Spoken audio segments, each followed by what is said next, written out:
আসসালামু আলাইকুম সবাইকে। আশা করি সকলে অনেক ভালো আছেন।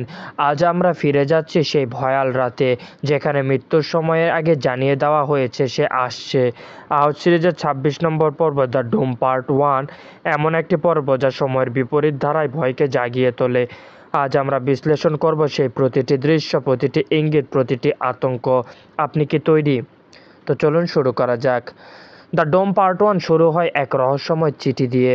একটি পরিবার, মা, বাবা এবং তাদের একমাত্র মেয়ে বাস করেছে এক পুরনো কিন্তু আভিজাত বাংলোয়। কিন্তু একদিন সকালে তারা একটি চিঠি পায়। চিঠিতে লেখা, মৃত্যু তোমার দিকেই আসছে, সময় বাকি মাত্র 7 দিন। প্রথমে এটাকে কেউ গুরুত্ব দেয় না, ভাবে এটা কেউ মজা করছে। কিন্তু এরপর যা হতে থাকে তা সত্যিই ভয়াবহ। এই পর্বের প্রতিটি চরিত্র যেন নিজের মধ্যে লুকিয়ে রয়েছে এক একটি কাহিনী।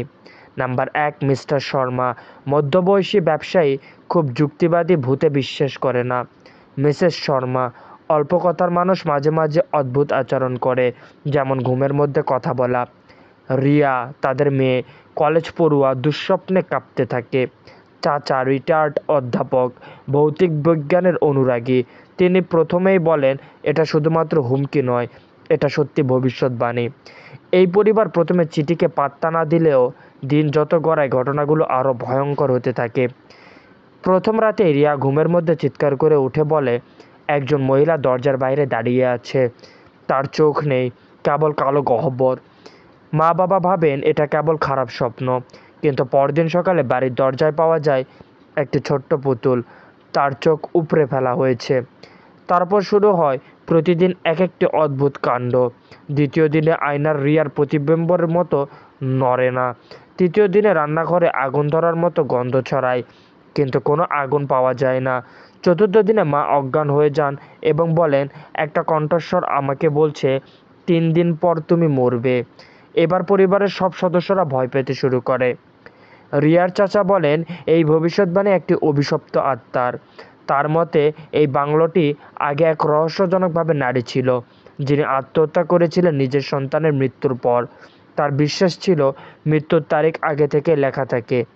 তিনি তার মৃত্যুর 7 দিন আগে চিঠি লিখেছিলেন, আমার মৃত্যু হচ্ছে, ডম ইজ কামিং। চাচা বলেন প্রতি 10 বছর পর পর এই বাংলোতে কেউ না কেউ এই 7 দিন আগে মৃত্যুর চিঠি পায় এবং 7 দিন পর সত্যিই মারা যায়। ষষ্ঠ দিনে বাবার শরীরে দেখা যায় অদ্ভুত দাগ। রিয়া আবার দেখে সেই মহিলাকে আবার ঘরের ভিতরে।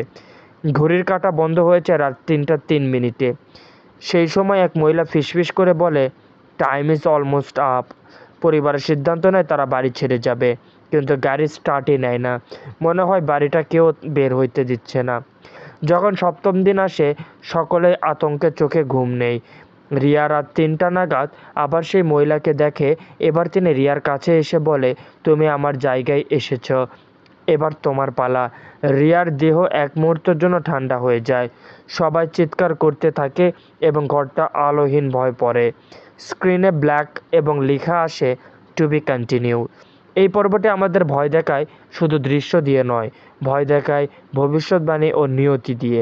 ডোম মানে শুধু মৃত্যু নয়, এটা এক অদৃশ্য পরিণতি যাকে ঠকানো যায় না।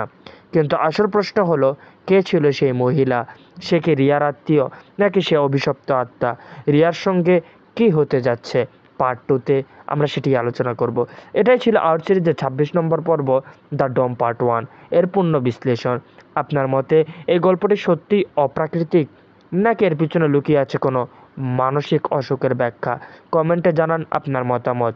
আর যদি এমন ভয়ানক ব্যাখ্যা পেতে চান তাহলে অবশ্যই চ্যানেলটি সাবস্ক্রাইব করবেন। সকালে ভালো থাকবেন, সুস্থ থাকবেন। আল্লাহ হাফেজ।